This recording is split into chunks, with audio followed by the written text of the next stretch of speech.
Assalamualaikum warahmatullahi wabarakatuh. Perkenalkan, nama saya Arif Alfasar dengan nomor RPM 24311066. Sini saya akan menjelaskan hasil UTS saya, itu klasifikasi penyakit jantung menggunakan algoritma SPM.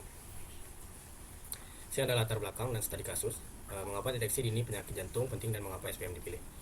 Pertama, itu ada permasalahan. Penyakit jantung merupakan penyebab kematian tertinggi di dunia. Deteksi dini berdasarkan data klinis pasien, yaitu usia, tekanan darah, kolesterol, dan lain-lain, dapat membantu penanganan lebih cepat. Yang kedua, itu pendekatan menggunakan teknik klasifikasi atau classification dengan algoritma super vektor mesin untuk memprediksi apakah pasien memiliki indikasi penyakit jantung atau tidak. Yang ketiga, alasan pemilihan algoritma. Di sini SPM dipilih karena efektif pada data berdimensi menengah, mampu memisahkan kelas secara nonlinear dengan kernel LBF, dan umumnya tangguh atau robust pada data klinis dan tabular.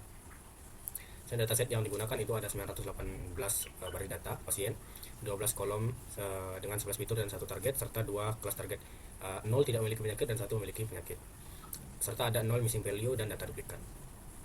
Pada selanjutnya itu alur penerapan data mining. Tahapan dari data mentah hingga evaluasi model itu ada 6 tahapan. Pertama, load dataset, EDA, processing, fitur, split data, dan training SPM. Pertama, kita masuk ke EDA.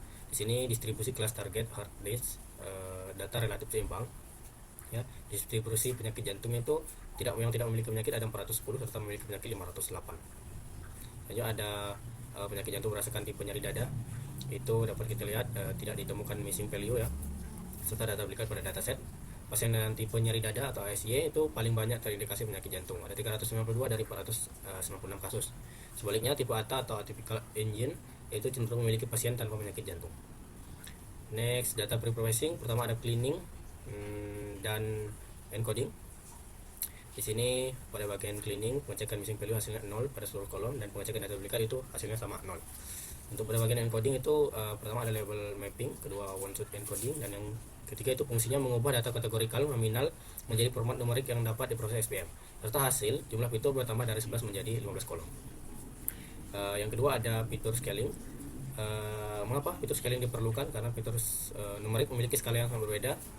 Yang kedua itu SPM sensitif terhadap skala data karena mengandalkan perhitungan jarak atau kernel antar titik data. Yang ketiga ada standar scaler, mengubah tiap fitur menjadi memiliki 0 dan standar deviasi 1. Lalu itu scaler dipit hanya pada data training, lalu diterapkan ke data training dan testing agar tidak terjadi data leakage. Seluruh fitur numerik berada pada skala setara, sehingga ada fitur yang memiliki dominasi perhitungan kernel LBF secara tidak proporsional. Saya ada pembagian data training dan testing. Pada bagian ini 80-20% ya. 80% kita gunakan untuk data training dan 20% kita gunakan untuk data testing. Parameter Stratify menjaga proposal kelas hard disk tetap seimbang di data training maupun testing.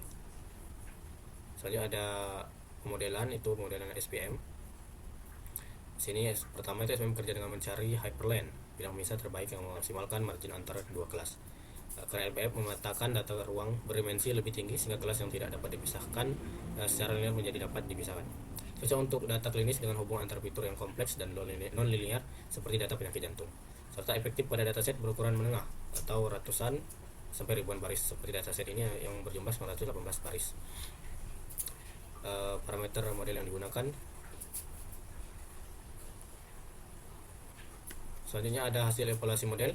Di sini matriks akurasi, precision, recall, dan F1 score pada data testing. Seperti kita lihat bahwasanya akurasi keseluruhan itu 89,67%. Di klasifikasi report per kelas itu ada kelas yang tidak memiliki penyakit dan memiliki penyakit.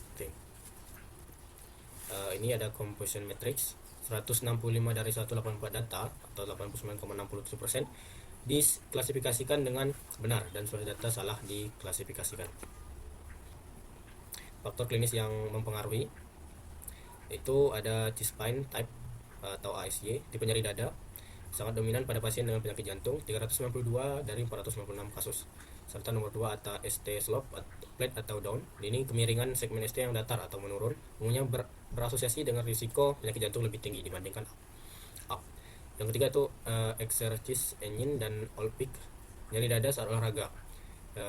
Di sini dari all peaknya depresi ST yang tinggi berkaitan dengan indikasi penyakit jantung.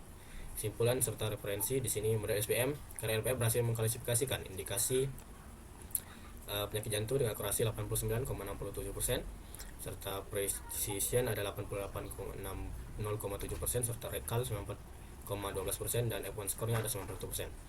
Model ini lebih sensitif dalam mendeteksi pasien yang benar-benar sakit atau recall tinggi dibandingkan dengan mengenali pasien sehat. Untuk tipe nyeri dada, ST slope datar dan eksersis angin ini merupakan pola klinis yang saling terkait dengan penyakit jantung. Secara keseluruhan SPM terbukti efektif digunakan untuk membantu deteksi dini penyakit jantung berbasis data klinis. Referensi itu dari Kegel, dari prediksi penyakit jantung dan sebagainya. Mungkin itu saja dari saya. Wabillahi taufiq wal hidayah. Wassalamualaikum warahmatullahi wabarakatuh.